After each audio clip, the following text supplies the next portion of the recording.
સાણંદના નળકાંઠામાં ફતેવાડી કેનાલનું પાણી ખેતરોમાં ફરી વળ્યું છે।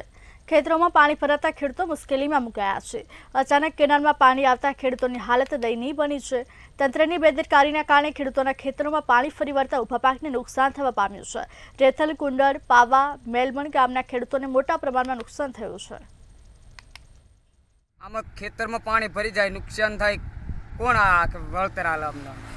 આ ખેડૂત 8 વીઘામાં મારે પાણી ભરી ગયું, 10,000નું ડીઝલ ગયું, આ ઘઉં ભાડે ટ્રેક્ટર લાવો, આનું વળતર કોણ આલે મને?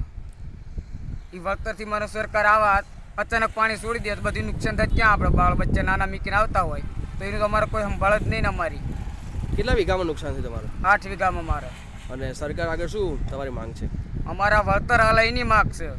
આ નુકસાન કોણ ખાય? અમારે તો વ્યાજવા લાવતા ને વ્યાજવા વાપરતા હોય, આનું વળતર આલે તો અમારે થોડું જાજુ ઓલું થાય, બાકી વગર વળતર અમારે શું નિયમ? શું તમારી સમસ્યા છે? મારી સમસ્યા, મારા ખેતરની અંદર પાણી ભરી ગયું છે। કેટલા સમયથી અહીંયા પાણી ભરી ગયું આજે છે? પાણી આવ્યા 10 દિવસ થયા અને તેની જાણ કરવા છતાં સરકારી અધિકારીઓને કહેવા પ્રમાણે પાણીનો કોઈ નિકાલ થયો નહીં।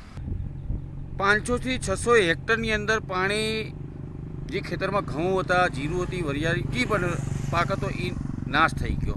હવે હું એવું કહું છું કે જે સરકારી બાબુઓ ઓફિસમાં બેઠા બેઠા જે સંચાલક કરે છે, આપણે ધારો કે સાણંદથી વિરુંગામ ને વિરુંગામથી સુરેન્દ્રનગર ને સુરેન્દ્રનગરથી રાજકોટ જવું હોય ને તો એનો ગૂગલનો લેપ હોય છે, રોડનો લેમ્પ હોય છે। તો કેનાલની અંદર જો ફતેવાડીની અંદર પાણી છોડવું હોય તમારે તો જાણ કરવી જોઈએ, કોઈને કહેવું જોઈએ। અને કોઈથી 12-15 વર્ષમાં મેં આજ લગીને આવડો મોટો થયો તો એ પાણી નથી જોયું, અચાનક પાણી છોડી દેવામાં આવ્યું।